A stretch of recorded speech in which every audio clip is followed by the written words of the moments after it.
Halo semuanya, selamat wayah kieu ya dimanapun kalian berada. Kembali lagi bersama Mamang dan di video kali ini kita bakal lanjutin manhwa Hukum Pedang Surgawi. Kita masuk di part 89. Di awal video ini, selepas kepergian Kang Sangpi, seorang anggota kultus Yomyung yang dijadikan sebagai boneka dengan status pemimpin kultus, sebut saja Bonbon, nampak berlutut ketakutan di hadapan si gadis misterius yang mana memancarkan aura kemarahannya. Akan tetapi, meskipun Bonbon telah berulang kali meminta maaf atas kesalahannya, yang telah lalai akan pergerakan Bandit Union dengan beralasan bahwasanya ia sungguh tidak tahu kalau si gadis tersebut merupakan sang Thousand Head Demon Lord, pemimpin kultus Yomyung yang sebenarnya. Si gadis yang selama ini menyembunyikan kebenarannya karena alasan khusus dan hanya memberitahukannya kepada Moonlight Sage, nampak tak ingin memberi Bonbon kesempatan lagi. Karena baginya, kenapa juga ia harus melihat lagi orang yang sudah menghancurkan suasana hatinya?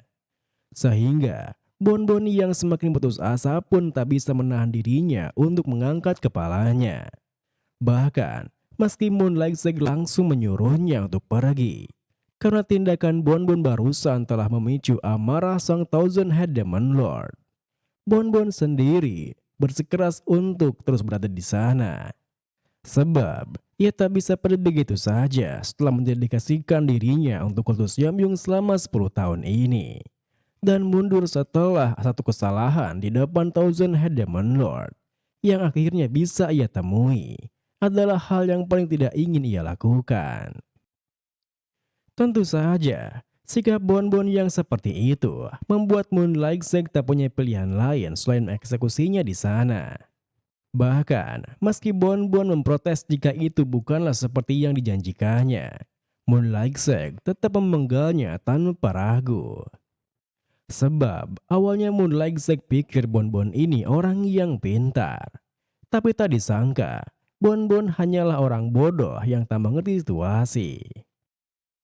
Namun, setelah mengeliminasi Bonbon di sana, Moonlight Sage yang meminta maaf akan tindakannya pada Thousand Head Demon Lord.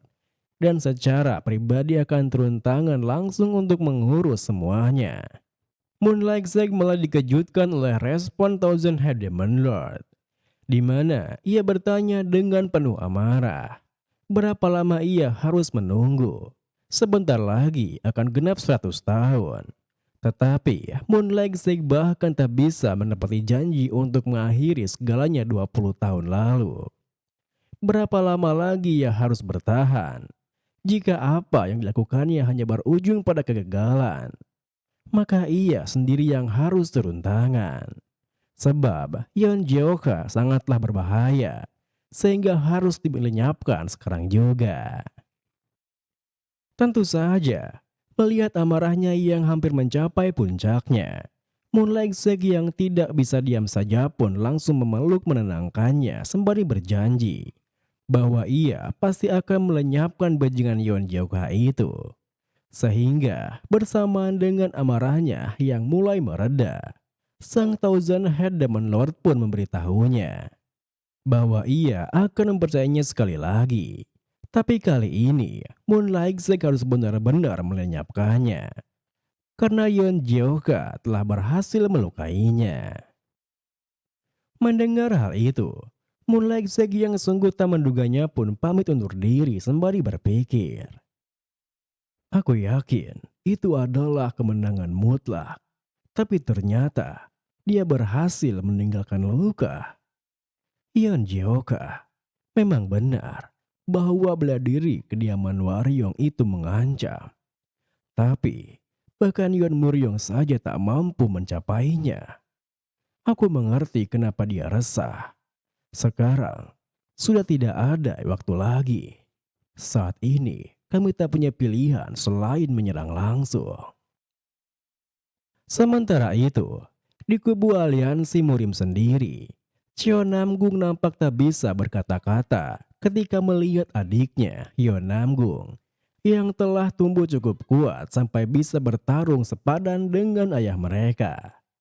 Terlebih, setelah beberapa saat berlatih tanding, Nam Gung Biok sangat memuji kehebatan putrinya itu dengan mengatakan bahwa sepertinya sudah saatnya ia mewariskan julukan Sun Emperor itu kepadanya. Akan tetapi, Nam Gung Yon sendiri menepis hal tersebut karena baginya jalannya ini masihlah panjang. Sebab meski telah mencapai level ini, ia tak bisa membantu Yon Jeoka yang membuatnya merasa bila dirinya itu masih jauh dari kata cukup. Tentu saja, respon putrinya yang seperti itu membuat Nam Gung Biok tak bisa menahan tawanya. Lucu sekali putrinya mengatakan tak bisa membantu Jeoka meski telah bertarung sebanding dengan ayahnya ini. Dengan kata lain, apa itu artinya? Ayahnya ini tidak lebih berguna darinya. Seketika itu juga, Nam Gung Yon yang tak bermaksud begitu pun menyangkalnya. Bagaimana mungkin ia membandingkan bela dirinya dengan ayah sendiri? Sehingga Nam Gung Biok yang memahami maksudnya pun menjelaskan bahwasanya rendah hati itu memang baik, tetapi tidak masalah juga jika punya percaya diri yang lebih. Selain itu, Nam Gung Yon ini adalah pewaris kebanggaan klan Namgung. Dan memang benar apa yang diucapkannya tadi. Kultus Yeomyung telah tumbuh sangat kuat sampai mereka menjadi kultus yang berbeda dibandingkan yang dilawannya di masa lalu. Jika ada anak lain seperti gadis itu, meskipun 10 master bela diri bergabung dan bekerja sama, ia tidak yakin bisa menangkannya. Tetapi karena sekarang aliansi memiliki anak muda sepertinya, ia percaya aliansinya tak akan kalah dalam perang ini. Oleh karena itu, karena putrinya ingin jadi lebih kuat lagi, Nam Gung Biok pun akan mewariskan semuanya kepadanya, yaitu teknik rahasia klan Namgung yang disebut dengan Imperial Sword. Lalu, di saat Nam Gung Yuan berlatih bersama ayahnya, Jeoka sendiri mengasingkan dirinya untuk berlatih sekaligus bermeditasi, di mana ia mengulas apa yang dialaminya dan memikirkan langkah selanjutnya. Dia kuat. Dia adalah lawan terkuat yang pernah aku lawan. Segalanya, dari kekuatan bela diri sampai statusnya, dia jauh lebih kuat daripada aku. Bahkan kekuatan itu, jika tebakanku benar, anak itu pastilah ketua kultus Yeomyung. Untuk mengalahkan ketua kultus Yeomyung dan Thousand Head Demon Lord, aku harus menguasai sepenuhnya kekuatan Heavenly Escape Sword. Heavenly Escape Sword menguras terlalu banyak kekuatan. Aku hampir tak bisa bertahan, meski bergantung pada divine energi dari Eight Bad Bell. Kalau begini, aku tak akan bisa menghadapi ketua kultus Yeomyung. Itu. Tidak. Kalau dipikir lagi, pasti ada divine key yang tersisa di Fiery Sword. Itu berarti, di dalam aliran Heavenly Acquisition Sword, ada divine key. Alasan kenapa divine key tidak bermanifestasi di ilmu pedangku sampai saat ini, karena aku tidak sadar tentang fakta ini. Baiklah, sekarang aku bisa mengayunkan Heavenly Escape Sword. Aku lebih memahami apa divine key itu. Aku tak yakin aku bisa menggunakan kekuatan ini hanya karena Bodhidharma atau Ekbad Bell. Ini mungkin karena Heavenly Acquisition Sword yang berhubungan dengan menggunakan divine key. Kalau begitu, pedangku bisa tumbuh lebih kuat. Kemudian, 3 hari telah berlalu sejak kenyataan senjata antara kultus Yeomyung dan Jianghu diterapkan. Kecemasan Thousand Head Demon Lord semakin memburuk, dan kecemasan Moonlight Zag mencapai puncaknya. Itu adalah situasi rapuh yang dapat meledak kapanpun. Moonlight Zag bahkan mengendalikan provokasi sekecil apapun. Tapi, api sudah membakar sumbu sejak lama. Dengan kata lain, krisis telah dimulai. Tentu saja, Moonlight Seng tak diam saja melihat amukan amarah Thousand Head Demon Lord di kamarnya, di mana ia segera mohon padanya untuk meredakan amarahnya. Meskipun begitu, Moonlight Seng sendiri segera menyadari jika tindakannya ini sia-sia, sebab Lordnya itu telah tertutup telinganya dan hanya menyisakan kemarahan di dalamnya. Kau bilang kau akan mengurusnya. Kau sungguh berkata kau akan membunuh para bajingan itu secepatnya. Aku tak bisa menahannya lagi.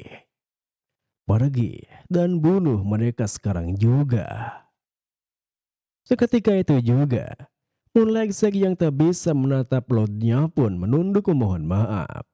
Karena meski para Hundred Head Demon King telah berusaha sekuat tenaga, mereka masih memerlukan persiapan sedikit lagi. Sayangnya, alasannya itu malah semakin menambah kemarahan sang Thousand Head Demon Lord. Layaknya menyiramkan minyak pada api yang telah menyala-nyala. Persiapan lagi. 3 hari sudah berlalu. Berapa lama lagi kau ingin aku menunggu? Cukup. Aku tidak percaya pada siapapun lagi. Ini semua akan berakhir jika aku yang mengurusnya. Aku akan menganjurkan Jiangmu sekarang juga. Mendengar perkataannya, Moonlight Seng yang tak bisa membiarkannya pun segera memeluknya, di mana ia berusaha keras menghentikannya dengan mengatakan, jikalau Lordnya tak boleh melakukan itu, karena jika dirinya menggunakan kekuatan itu sekarang, dirinya akan menyebabkan bencana yang lebih besar daripada hari itu. Oleh karena itu, ia memohon untuk menunggu sebentar lagi, dan ia akan mengakhiri semuanya besok. Sayangnya, apa yang dikatakannya itu masih belum bisa menenangkan sang Thousand Head Demon Lord, yang amarahnya semakin melonjak sampai mampu meluluhlantahkan sekitarnya. Besok ya? Baiklah, aku mengerti. Ini ketidakbecusan. Aku jelas-jelas berkata untuk mengakhirinya saat ini juga, bukan? Seketika itu juga, mulai Segi yang menyadari jika kekuatan Lordnya mulai menggila pun mengeratkan pelukannya. Ia menegaskan, kekuatannya itu tak boleh bertambah kuat. Karena jika itu terjadi, tidak ada yang bisa menghentikan apapun yang keluar dari sana. Dengan kata lain, pihaknya akan dimusnahkan. Dan untuk mematuhi perintahnya, ia akan menyerang Jianggu secepatnya. Untungnya, apa yang dikatakannya kali ini mampu meredam amarah sang Thousand Head Demon Lord. Meskipun begitu, sesaat sebelum sang Thousand Head Demon Lord kehilangan kesadarannya, ia sempat memperingatkannya bahwa ini merupakan kesempatan terakhirnya dan tidak ada lagi kesempatan untuknya setelah ini. Mendengar peringatannya, Moonlight Segi yang bisa sedikit bernapas lega pun terdiam berpikir. Amukannya sungguh sangat berbahaya.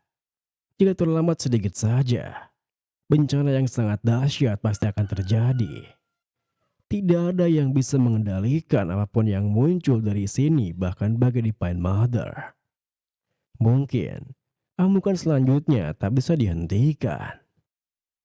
Sementara di Pine Mother memulihkan diri, aku harus menghabisi Jianghu. Tapi menyerang langsung Jianghu bukanlah ide yang bagus. Para bajingan itu akan berkumpul dan bersatu seperti lebah. Jadi, aku harus membuat mereka tidak bersatu.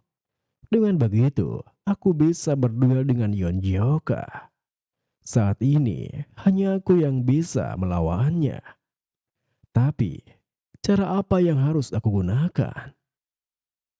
Saat Moonlight Seng memikirkan hal itu sembari melangkah keluar dari kamar di Pine Mother, ia ditemui oleh para Hundred Head Demon King yang tersisa, di mana mereka bertanya apa yang akan dilakukannya karena aliansi Jiangnu sudah mulai bergerak. Mendengar hal itu, Moon Lexi yang terpikirkan sebuah rencana dengan memanfaatkan mereka pun mengatakan untuk memulai pembantaiannya.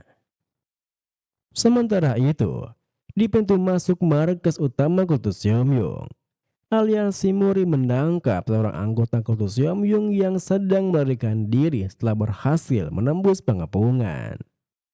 Setelah menginterogasinya, aliansi Muri mendapatkan 3 potong informasi. Pertama, Kultus Yomyung awalnya bersekutu dengan Imperial Palace dan menjalankan rencananya. Kedua, tapi saat bantuan Imperial Palace terhenti, Hundred Head Demon King dan Thousand Head Demon Lord berencana melarikan diri. Ketiga, setelah mengetahui hal ini, mereka berkhianat demi mempertahankan nyawa mereka. Namun, setelah mengungkapkan informasi tersebut, mereka semua malah mengakhiri nyawa mereka sendiri. Sehingga fakta bahwa mereka secara sukarela memberikan informasi itu pun terasa aneh. Dengan kata lain, pasti ada konspirasi di balik kematian mereka. Karena jika informasi itu benar, bahkan menduduki kuil utama Kultus Yomyung pun akan mengurangi makna kemenangan mereka. Dan jika Thousand Head Demon Lord serta Hundred Head Demon King mengurangi kerugian mereka dengan melarikan diri, Kultus Yomyung akan kembali memulihkan kekuatan mereka. Oleh karena itu, aliansi Murim tak boleh mengulangi kesalahan 20 tahun yang lalu dan jatuh dalam perangkap mereka. Terlebih, aliansi Murim tak boleh mewariskan tragedi ini ke generasi selanjutnya.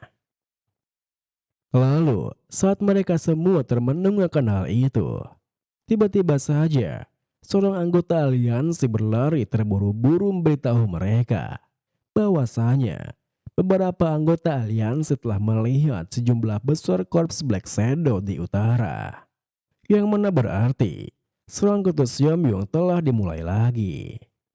Namun, berkebalikan dengan respon tenang menanggung Byok, Gyok Hayang tak bisa menahan dirinya melangkah maju menuturkan. Aku sudah lelah menunggu. Rasanya aku masih belum bisa melampiaskan amarahku. Jadi, aku berencana membuat mereka merasakannya 2 kali lipat. Jika para keperat itu berencana melarikan diri, kita hanya perlu menangkap mereka. Jika tidak, kita akan menerobos dengan para elit master, seperti rencana awal. Dan aku akan mengurus rambut putih biadab itu. Dengan begitu, Jiang Hu pun mulai mengatur rencana penaklukan baru. Dan aliansi Murim segera bergegas kembali ke pos penjagaan mereka, mengumpulkan para elit untuk penaklukan terakhir. Namun, saat para elit tersebut akan berangkat, mereka dihentikan oleh bangsat yang tiba-tiba ingin ikut. Tentu saja, kemunculannya membuat Gyokha dan para elit aliansi di sana terkejut. Karena mereka pikir, bangsat sendiri masih belum pulih dari lukanya. Meskipun begitu, karena bergabungnya bangsat merupakan hal yang baik, Gyokha yang semakin percaya diri dengan penaklukannya pun berkata, "Bagus, dengan ini, semua elit telah berkumpul. Kultus Yomyung sudah terjebak. Kita hanya perlu memenggal kepala mereka. Karena mereka berani memprovokasi Jiang Hu. Mari kita bunuh mereka semua."